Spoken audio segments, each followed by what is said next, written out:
Hello friends, today we will discuss on the powder metallurgy. It's a new chapter. Now you thought that what is powder in metallurgy or what is the purpose of powder in this metallurgy. Metallurgy में powder कहाँ से आपको दिमाग में आएगा कि कहाँ से आता है. सो ये चैप्टर का मेन पर्पस ये है कि आपको पाउडर फॉर्म में मेटल को कैसे बनाना है और वही पाउडर का आपको मेटल के पीस बनाने में कैसे यूज़ करना है. That is the main purpose of this powder metallurgy. Now here the first slide is what is powder metallurgy. Powder metallurgy is the name given to the process by which fine powder materials are blended, pressed into a desired shape and then heated to bond surface. जैसे मैंने बताया कि powder metallurgy ये नाम कैसे पड़ा, तो उसमें ये प्रोसेस में फाइन मटेरियल्स मतलब जो भी मेटल है उसका फाइन मटेरियल्स का पाउडर बनाना है. या पाउडर जैसे आप टेल्कम पाउडर यूज़ कर रहे हैं फेस के ऊपर, वो जितना फाइन होता है उससे भी ज़्यादा फाइन आपको पाउडर मेटल का बनाना है. And then after we have to blend it. Blending मतलब आपको उसको मिक्स करना है. जैसे हमारे घर में ब्लेंडर होता है, वो किस लिए हम यूज़ करते हैं? मिक्सिंग के लिए यूज़ करते हैं. तो सेम वे यहाँ पे पाउडर को आपको ठीक तरह से मिक्स करना है. उसके बाद में क्या करना है? आपको उसको प्रेस करना है. प्रेस कैसे करना है कि आपको जो शेप का आपको मटेरियल बनाना है, आपका वर्क पीस का जो भी शेप है वही शेप में आपको उसको प्रेस करना है. सो ये प्रेस करने के बाद उसका लाइफ लॉन्ग करने के लिए आप उसको हीट करना है सो दैट ये उसका बॉन्डिंग होता है. ये टोटल जैसे मैंने बताया कि सबसे पहले उसको आपको पाउडर फॉर्म में बनाना है, उसके बाद में आपको ब्लेंड करना है. ब्लेंड कैसे करना है? तो पाउडर फॉर्म में बनाया तो ऐसा नहीं होता है कि सिर्फ उसमें एक ही इंग्रेडिएंट्स होता है. उसमें बहुत सारे इंग्रेडिएंट्स या बहुत सारे मिक्सर होता है मेटल का. तो वो मेटल का मिक्स करने के लिए जो भी मेटल आप यूज़ करना चाहते हैं उसका पाउडर फॉर्म में बनाने का है और उसके बाद में हर एक मेटल का पाउडर को मिक्स करना है. दैट इज़ इसे process is known as a blending process. यही मिक्सर को आपको उसको प्रेस करना है. प्रेस करना है क्योंकि उसका जो भी आपको साइज़ चाहिए वो साइज़ या शेप आपको मिल सके. और उसके बाद में उसको आपको हीट करना है. हीट क्यों करना है? तो उसका बॉन्डिंग के लिए. बराबर. ये सिंपल प्रोसेस हुआ पाउडर मेटलर्जी का. Typically use when large amount of small integrated parts are high precision required. अब ये पाउडर मेटलर्जी का यूज़ कहाँ पे होता है या क्यों करना चाहिए? तो उसके तीन मेन पर्पज़ हैं. एक तो लार्ज अमाउंट ऑफ स्मॉल, बहुत सारे पीसेस सेम साइज़ का सेम शेप का आपको बनाना है. बहुत सारे पीसेस, बहुत सारे मीन्स नॉट 100-200 का नहीं है, in terms of lakhs of pieces आपको अगर बनाना है. जैसे आप मानिए कि छोटे छोटे गियर्स होते हैं. छोटे मतलब मैं बोलता हूँ उसका 5 मिलीमीटर 10 मिलीमीटर का डायमीटर्स होता है. इस तरह से स्मॉल पार्ट्स आपको बनाना है but in the amount of large. Integrate parts मतलब जिसका मशीनिंग करना, अगर आप पाउडर मेटलर्जी से ये पार्ट नहीं बनाते हैं या दूसरी मैन्युफैक्चरिंग प्रोसेस से अगर ये पार्ट बनाते हैं तो उसमें आपको बहुत डिफ़िकल्टी होती है. तो ये डिफ़िकल्टी अवॉइड करने के लिए आप पाउडर मेटलर्जी का यूज़ कर सकते हैं. और तीसरा उसका मेन पर्पस है हाई प्रिसिशन, मतलब डायमेंशनल एक्यूरेसी उसकी बहुत अच्छी होती है. क्यों अच्छी होती है? क्योंकि आप जो मशीनरी उसमें यूज़ करते हैं वो बहुत कॉस्टली और वेरी हाई प्रिसाइज मशीनरी उसमें आप यूज़ करते हैं. सो ये पाउडर मेटलर्जी का यूज़ कैसे हुआ, कहाँ कहाँ पे हुआ? तो उसके तीन मेन पर्पस है. एक तो large amount of small parts integrate parts मतलब difficult to produce with other machining process, and third one is the most important is the high precision, जहाँ पे आपको उसका ज़रूरत है वहाँ पे। Little material waste and unusual mixers can be utilise. चौथा पर्पस, यहाँ पे आप जो भी पाउडर मेटलर्जी से पार्ट बनाएंगे उसके बाद में जो फिनिशिंग ऑपरेशंस होता है वो बहुत मतलब फिनिशिंग मतलब उसमें जो फिनिशिंग ऑपरेशन बाकी जो प्रोसेस होता है उसमें कैसा होता है कि उसमें वेस्टेज बहुत सारा जाता है। जैसे आपने कास्टिंग किया तो उसका सरफेस रफ होता है, तो उसको आपको स्मूथ करने के लिए उसको मशीनिंग करना पड़ता है, तो उसमें मटेरियल का वेस्ट होता है। जबकि पाउडर मेटलर्जी से जो भी कंपोनेंट्स आपने बनाए उसका सरफेस बहुत स्मूथ होता है, तो फिनिशिंग की उसमें ज़रूरत बहुत कम होती है या नहीं होती है। Use for parts in the automotive industries, house hold appliances and recreation equipments. Mainly powder metallurgy का यूज़ कहाँ होता है, तो ऑटोमोटिव इंडस्ट्रीज़ में, ऑटोमोबाइल इंडस्ट्रीज़ में होता है, हाउस होल्ड पार्ट्स अप्लायंसेज जहाँ पे होते हैं वहाँ पे होते हैं, और रिक्रिएशन इक्विपमेंट्स जो भी बनते हैं उसमें ये पाउडर मेटलर्जी के पार्ट्स पाउडर मेटलर्जी से हम उसके पार्ट्स बनाते हैं। Clear? Thank you. The next slide is what is powder metallurgy. Components can be made from the pure metals, alloys or mixture of metallic and non-metallic powder. Powder metallurgy से जो भी आप components बनाएंगे वो कौन कौन से मेटल से बनाएंगे, तो एक तो प्योर मेटल होता है उसका पाउडर से भी आप बना सकते हैं। एलॉयज़ क्या किसको बोलते हैं, जो मिक्सचर ऑफ जो मेटल्स होता है उसको एलॉय होता है। Copper and zinc, copper and दूसरे भी आयरन, ये सब जो मिक्स बनाते हैं उसको एलॉयज़ बोलते हैं। तो ये दोनों का जो मिक्सर होता है उससे भी हम पाउडर मेटलर्जी से बना सकते हैं।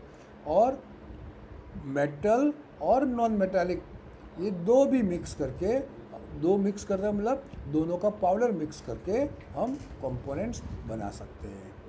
Commonly use materials are iron, copper, aluminium, nickel, titanium, brass, bronze, steels and refractory metals. Mostly powder metallurgy कहाँ पे हम यूज़ करते हैं, तो आयरन से हमको पार्ट्स बनाना है, कॉपर से बनाना है, एल्यूमिनियम के पार्ट्स बनाना है, निकल के पार्ट्स बनाना है, टाइटेनियम के पार्ट्स बनाना है, ब्रास के बनाना है, ब्रोंज से बनाना है, स्टील से बनाना है और रिफ्रैक्टरी मेटल्स उससे बनाना है। यहाँ पे हम जनरली पाउडर मेटलर्जी यूज़ करते हैं। Use widely for manufacturing gears, camps, bushing, cutting tools, piston rings, connecting rods and impellers. Mainly powder metallurgy से हम कौन कौन से पार्ट्स बनाते हैं, तो gears, camps, bushing, cutting tools, piston rings, connecting rods and impellers. ये जो भी पार्ट्स मैंने बोले हैं, जैसे मैंने आपसे अगली स्लाइड में बताया था, उसका मेन पर्पस क्या है, तो मेन पर्पस है कि सबसे पहले 3 इम्पोर्टेंट पर्पस है। कौन से हैं, एक तो छोटे पार्ट्स बनाना है, दूसरा क्या है, इंटीग्रेट्स पार्ट्स बनाना है, और तीसरा उसका मेन पर्पस क्या है, हाई प्रिसीजन बनाना है। तो ये जो भी मैं बोला कि gears, camps, bushing, cutting tools, piston rings, connecting rods, impellers, ये सब पार्ट्स में उसका प्रिसीजन बहुत इम्पोर्टेंट है। तो ये जो पार्ट्स बनाएंगे वो हम पाउडर मेटलर्जी से बना सकते हैं। ये जो मैंने नीचे जो फिगर्स दिए हुए वो बहुत सारे पार्ट्स हैं जो हमने पाउडर मेटलर्जी से बनाया हुआ है। So powder metallurgy has been defined as the art and science of producing fine metal powders and objects finished or semi-finished shape for individual mix or alloy metals powders with or without the inclusion of non-metallic constituents। मतलब मैंने जैसे ये powder metallurgy का definition बहुत विस्तार से दिखाया था, यहाँ पे सिर्फ 2 लाइन में उसमें लिखा है कि कैसे है। It's a art and science of producing fine metal powders, metal का फाइन पाउडर बनाना है, एंड उसमें से आपको ऑब्जेक्ट्स बनाना है। ये ऑब्जेक्ट्स ऐसा नहीं होता है कि आपको फिनिश ही मिलता है, फिनिश या सेमी फिनिश शेप में होता है। और दूसरा उसमें क्या है कि सिर्फ प्योर मेटल का नहीं होता है, मिक्स मेटल का होता है, या मेटल का भी होता है या एलॉय मेटल का भी होता है, और उसमें मेटल भी हो सकता है और नॉन मेटल भी हो सकता है. So this is the definition of powder metallurgy. Next one is, जैसे मैंने ये कार दिखाई है, ये कार में आप देख सकते हैं कि जो भी रेड स्पॉट्स है, जितने भी उसके पार्ट्स है, अबव हम बोल सकते हैं कि मोर देन 50% पार्ट्स वो पाउडर मेटलर्जी से बनाया हुआ है. बराबर. Now powder metallurgy. Properties of powder metallurgy products are highly dependent on the characteristics of starting powder. जैसे जो भी हम पाउडर मेटलर्जी से पार्ट्स बनाते हैं, उसका जो प्रॉपर्टी होता है वो किसके ऊपर होता है? जो हमने पाउडर बनाया उसके ऊपर. सो उसकी जो इम्पोर्टेंट प्रॉपर्टीज़ है या कैरेक्टरिस्टिक्स है वो कौन कौन सी है? तो केमिस्ट्री एंड प्योरिटी. जो भी मेटल या नॉन मेटालिक हमने या एलॉय ऑफ मेटल हमने यूज़ किया है, उसका केमिस्ट्री क्या है और उसका प्योरिटी क्या है. मतलब आपने कितनी प्योर मेटल या नॉन मेटालिक उसमें यूज़ किया हुआ है पाउडर बनाने के लिए. तो जो भी आप कंपोनेंट बनाएंगे उसका प्रॉपर्टी उसके ऊपर डिपेंड रहता है.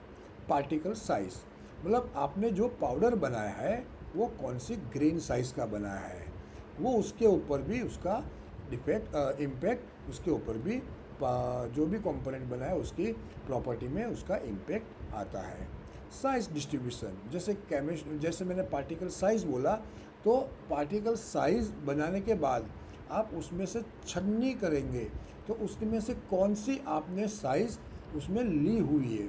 आगे एक स्लाइड में आएगा उसके साइज और शेप कैसे होते हैं, वो उसमें आएगा कि कौन से शेप में से आपने बनाया हुआ है या कौन सी साइज़ का पाउडर आपने यूज़ किया हुआ है.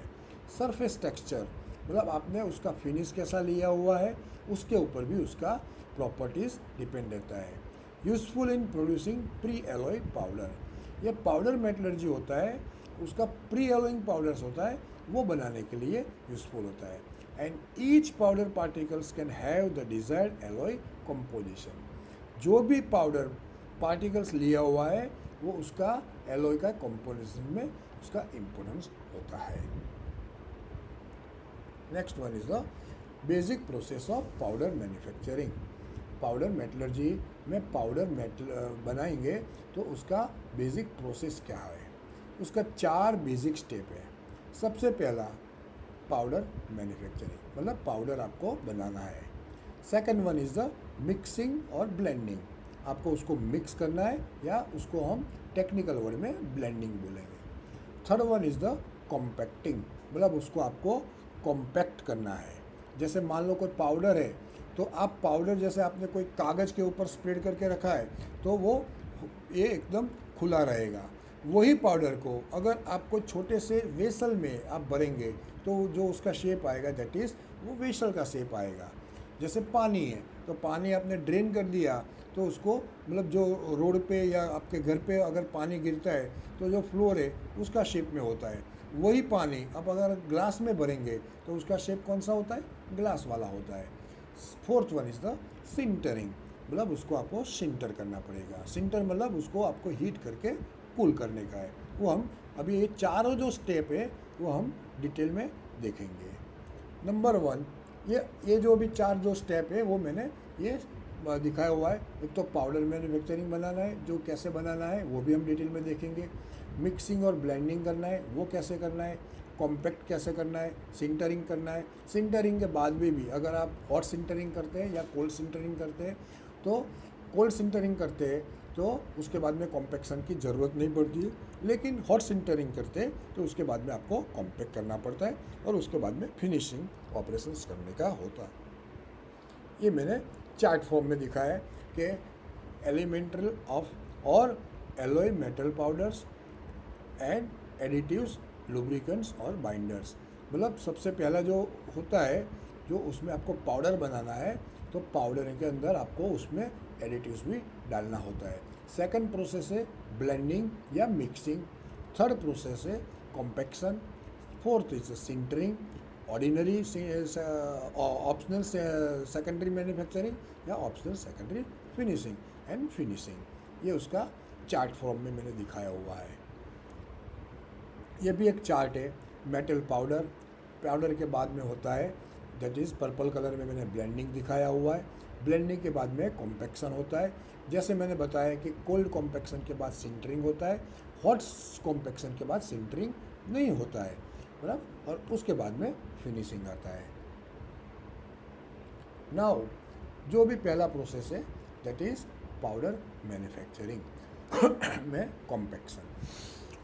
The majority of commercial powder is produced by some form of melt atomization. Atomization is a process where liquid metal is fragmented into small droplets that cool and solidify into particles. ये atomisation process क्या है, उसमें हमको मतलब basically उसमें आपको ये process में आपको पाउडर फॉर्म में मेटल बनाना है। अगर ये मेटल आपका सॉलिड स्टेट में है, आपको उसको क्या करना है, पहले आपको उसको मेल्ट करना है इन द लिक्विड स्टेट, और उसके बाद में आपको ये हर एक मेटल्स जो लिक्विड स्टेट में है उसको आपको स्प्रे करना है। स्प्रे करने के बाद आपको उसको कूल करना है। अगर स्प्रे करेंगे तो और कूल करेंगे तो ये जो लिक्विड मेटल के जो भी आपको फ्लो मिलता है उसमें से आप बारीक पाउडर फॉर्म में मेटल बना सकते हैं। That is the automisation process. उसमें ये मैंने जो दो फिगर दिखाया हुआ है, एक ऑटोमाइजेशन प्रोसेस जो है लेफ्ट साइड में है और दूसरा एक रोटेटिंग इलेक्ट्रोड मेथड है वो राइट साइड में है।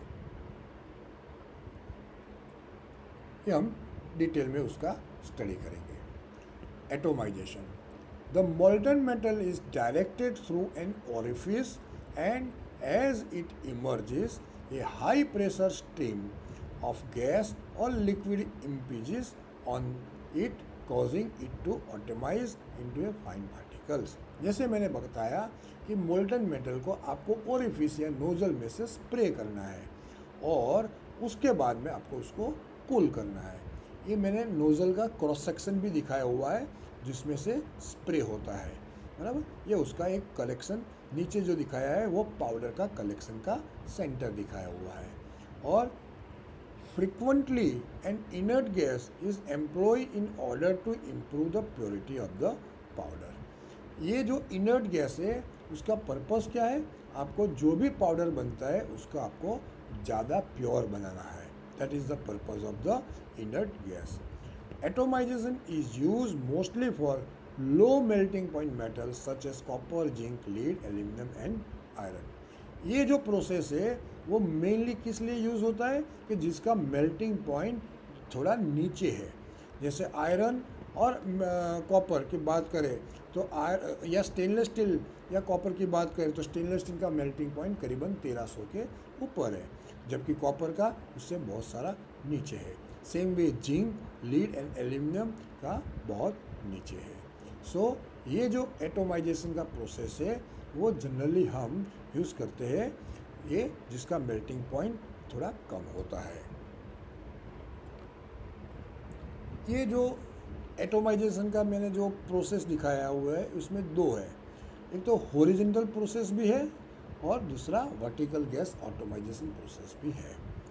वर्टिकल गैस का हमने देखा। हॉरिजॉन्टल में क्या होता है, सेम प्रोसेस है लेकिन उसको आपने जो वर्टिकल है उसको आपने 90 डिग्री अगर 180 डिग्री आप सुला देंगे तो वो हॉरिजॉन्टल हो जाता है। सबसे नीचे देखो तो फर्नेस है, वहाँ पे मेटल का मेल्ट किया हुआ है, वो सिफन ट्यूब से ऊपर जाता है, वो उसका एक गैस उसमें से एक नोज़ल में से पसार होता है। वो नोज़ल में से जैसे मोल्टन मेटल पसार होता है लेकिन उसके साथ में आपको गैस भी पसार करते हैं। वो क्यों करते हैं कि जो भी मेटल है उसको आप प्यूरिफाई करते हैं और वो हाई प्रेशर से जाता है। तो ये आप एक्सट्रीम राइट साइड में देखेंगे तो एक फिल्टर दिखाया हुआ है, वो फिल्टर में से वो गैस है वो बाहर निकल जाता है, लेकिन वो फिल्टर का मैश साइज़ ऐसा होता है कि उसमें से मेटल बाहर नहीं जाता है लेकिन मेटल के पाउडर्स नीचे कलेक्ट होता है। ये हॉरिजॉन्टल गैस एटोमाइजेशन हुआ। और सेम वे वर्टिकल में सेम प्रोसेस होता है लेकिन वो 180 डिग्री उसको आपने टिल्ट किया हुआ है। दूसरे भी एटोमाइजेशन के प्रोसेस है, जैसे ये मेरे पहले फिगर में दिखाया गया एक सेंट्रीफ्यूगल एटोमाइजेशन प्रोसेस था, ये डिस्क और एटोमाइजेशन प्रोसेस था, but basically vertical and horizontal atomisation process ज़्यादा यूज होता है। उसके बाद में आता है एक प्रोसेस है रिडक्शन। रिडक्शन में क्या होता है, एक क्लिंकर होता है, रोटरी किल्न होता है। उसमें जो भी आपने एटोमाइजेशन से जो भी आपने पाउडर बनाया हुआ है उसको भी वो क्रश करता है, और क्रश करने के बाद जो भी आपको पार्टिकल साइज मिलता है वो एकदम फाइन मेश साइज में मिलता है। सो रिडक्शन में क्या होता है, reduction method involves reduction of compounds of metal oxides, जैसे Fe2O3, Fe3O4, this are the metal oxide, iron oxide से। This compounds are heated with reducing agent such as carbon. उसमें आप रिड्यूसिंग एजेंट आपको use करना है, कौन कौन से है, तो कार्बन है, कॉल गैस है, ब्लास्ट फर्नेस गैस है, कार्बन मोनोऑक्साइड है एंड हाइड्रोजन है। This are the dissociated ammonia. मतलब उसका रिडक्शन का मेन पर्पस क्या है कि आपको जो भी पाउडर बनाया हुआ है फाइन पाउडर उसको ज़्यादा फाइन करना है, that is the purpose of this reduction. उसमें इलेक्ट्रोलाइट, ये जो पाउडर बनाते हैं उसके भी दूसरे जो नेक्स्ट मैं आपको दिखाऊंगा, ये आपको इतना ज़्यादा इम्पोर्टेंट नहीं है, जो आपके सिलेबस में भी नहीं है। तो पाउडर इस तरह से भी आप बना सकते हैं, जैसे इलेक्ट्रोलाइट सॉल्यूशन, जैसे आप फिजिक्स में पढ़े हुए थे कि कैटाइन और एनाइन होते हैं, तो जो भी आपका पॉजिटिव जो होता है वो कैटाइन के ऊपर स्टिक हो जाता है, जो नेगेटिव इलेक्ट्रॉन्स होते हैं वो आप एनाइन के ऊपर यूज़ होता है, कैथोड और एनोड सिस्टम से। उसके बाद में आता है क्रशिंग एंड मिलिंग। जो भी आप, जैसे मैंने वो एक स्लाइड में दिखाया था रिडक्शन, ये भी इसी के लिए यूज़ होता है, क्रशिंग एंड मिलिंग, ये मैकेनिकल प्रोसेस है। उसमें क्या होता है, the main purpose of this crushing and milling is to make a further fine metallic powder. These methods are mostly used for the disintegrated of oxides and brittle material। जो भी oxides है उसको disintegrate करना है, और various ferrous and non ferrous alloys can be heat treated in order to obtain a sufficiently brittle material which can be easily crushed into powder form। So powder produce उसमें brittle भी होते हैं और ductile भी होता है। Brittle होता है वो एंगुलर होता है, डक्टाइल होता है flaky and non particularly suitable for the powder manufacturing operation, बराबर। तो ये उसमें जो मिल दिखाया हुआ है, रोटरी मिल है, नीचे जो रोलर है वो ड्राई रोलर्स है, उसके ऊपर ड्रिवन रोलर्स है, उसके अंदर आपको उसको मटेरियल जो जार है, मतलब उसको आप जार जैसा आपका जो मिक्सर या ब्लेंडर का जो जार होता है तो उसको हम जार बोलते हैं, जो जिसमें आपको मटेरियल रखना है और उसके अंदर आपने मटेरियल रखा हुआ है, बराबर। ये मैकेनिकल मिलिंग प्रोसेस है। दूसरा भी है रोल क्रशिंग है, बॉल मिल है, हैमर मिलिंग है।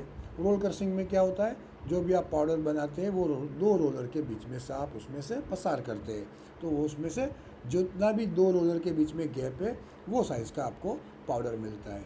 बॉल मिल क्या होता है, वो एक शाफ्ट के ऊपर वो रोटेट होता है। हैमर मिल क्या होता है, जो एक कंटेनर है उसके अंदर आपने पाउडर रखा हुआ है और उसके ऊपर हैमरिंग होता है, that is known as the hammer mill. Now characteristics of the metal powder. Metal की पाउडर की कैरेक्टरिस्टिक्स क्या होनी चाहिए और कैसी होती है। The performance of the metal powder in processing and properties of powder metallurgy powders are highly dependent on the characteristics of the metal powders। जैसे मैंने पहले बताया कि आप पाउडर मेटलर्जी से जो भी पार्ट्स बनाएंगे उसमें उसकी पाउडर की जो भी कैरेक्टरिस्टिक है वही आपकी पाउडर मेटलर्जी से जो भी पार्ट्स बनाया उसमें रहेगी। जैसे कितने प्योरिटी का मटेरियल पाउडर आपने बनाया हुआ है, उसकी पार्टिकल की साइज़ क्या है, उसका शेप क्या है, वो किसकी एपरेंट डेंसिटी क्या है, उसका केमिकल कंपोजिशन क्या है, साइज डिस्ट्रीब्यूशन क्या है, पार्टिकल माइक्रोस्ट्रक्चर क्या है और फ्लो रेट क्या है। ये सब जो 7-8 उसकी कैरेक्टरिस्टिक है, वही कैरेक्टरिस्टिक के ऊपर पाउडर मेटलर्जी से जो भी कंपोनेंट बनाया है उसका प्रॉपर्टी डिपेंड होता है। जैसे मैंने शेप की बात की थी, तो ये पार्टिकल शेप्स जो होते हैं ये उसमें आपने दिखाया हुआ है। उसमें बेसिकली 3 टाइप है, 1 dimensional, 2 dimensional and 3 dimensional. 1 dimensional में 2 अलग अलग टाइप है, एक्यूकुलर और इरेगुलर रोडी-लाइक। 2 डायमेंशन में भी 2 डिफरेंट टाइप के साइज होते हैं, शेप्स होते हैं, एक तो फ्लैग टाइप और डेंड्रिटिक टाइप। और 3 डायमेंशंस में 5 अलग अलग टाइप है, एक तो spherical, irregular, rounded, porous and angular. मतलब ये सिर्फ आपको एक याद रखना है, उसका आपको उसमें डिटेल में जाने का नहीं है, ये चैप्टर में उसका डिटेल में नहीं है आपको जाने का। Next slide is powder testing and evaluation. आपने जो भी पाउडर बनाया, अगर विदाउट टेस्टिंग आप उसको फर्दर प्रोसेस करेंगे, कॉम्पैक्ट करेंगे और उसके बाद में आपको सिंटरिंग करेंगे और उसके बाद में आपका वर्कपीस आपका तैयार होता है। और उसके बाद में अगर उसका आप टेस्टिंग करेंगे and if you find if any property is not matching that powder, तो आपका ये काम पूरा बेकार जाएगा। तो पाउडर बनाने के बाद ही आपको उसको टेस्टिंग और इवैल्यूएट करना है। क्यों? Powder should be evaluated for their suitability for the further processing. किस लिए करना है कि ये जो पाउडर आपने बनाया है वो पाउडर आपका फर्दर प्रोसेस के लिए सूटेबल है या नहीं है, उसके लिए। Flow rate measures the ease with which powder can be fed and distributed into a die. जो कॉम्पैक्टिंग ऑपरेशन होता है उसमें पंच और डाई यूज़ होता है। तो ये जो आप उसमें डालेंगे, डाई में ये पाउडर डालेंगे, तो उसका फ्लो रेट आपको एक मेंटेन करना पड़ेगा। तो फ्लो रेट किसके ऊपर रहेगा? आपका जो भी पाउडर बनाया उसका पाउडर का साइज़ के ऊपर और शेप के ऊपर डिपेंड रहेगा। तो ये फ्लो रेट आपका जो भी है वो सूटेबल है या नहीं है, उसके लिए भी आपको उसको चेक करना पड़ेगा। Apparent density is the measure of a powder's ability to fill available space without external pressure। अगर ये डाई में अगर आपको पाउडर डालना है तो उसका डेंसिटी बहुत इम्पोर्टेंट है। वो डेंसिटी प्रॉपर है या नहीं है, उसके लिए भी आपको उसको चेक करना पड़ेगा। कॉम्प्रेसिबिलिटी, ये पाउडर जो आपने बनाया उसमें उसका कॉम्प्रेसिबिलिटी है या नहीं है, उसके लिए भी आपको उसको चेक करना पड़ेगा। And green strength, green strength is use to describe the strength of the press powder after compacting. After compacting जो उसका ग्रीन स्ट्रेंथ होता है वो बराबर रहेगा या नहीं रहेगा, तो वो आपको पाउडर फॉर्म में जब ये मेटल है तब आपको उसको चेक करना है। तो ये पर्पस मेन क्या हुआ कि पाउडर मेटलर्जी का कंपोनेंट, पाउडर मेटलर्जी से कंपोनेंट बनाया, उसके बाद में अगर चेक करेंगे और अगर आपका कोई प्रॉपर्टीज उसमें मैच नहीं होता है तो आपका पूरा प्रोसेस का टाइम और कॉस्ट बचाने के लिए आपको पाउडर फॉर्म में उसको टेस्ट कर देना पड़ेगा। मैं फिर से रिपीट करता हूँ, तो उसका सबसे पहले तो ये सूटेबल है या नहीं है फर्दर प्रोसेस के लिए, उसका ये चेक करना है। सेकंड वन आपका उसका फ्लो रेट चेक करना है। थर्ड वन उसका डेंसिटी चेक करना है। फोर्थ वन कॉम्प्रेसिबिलिटी चेक करना है। और फिफ्थ वन उसको ग्रीन स्ट्रेंथ चेक करना है। ओके, अभी जो नेक्स्ट प्रोसेस है वो हम नेक्स्ट लेक्चर में डिस्कस करेंगे। Okay, thank you.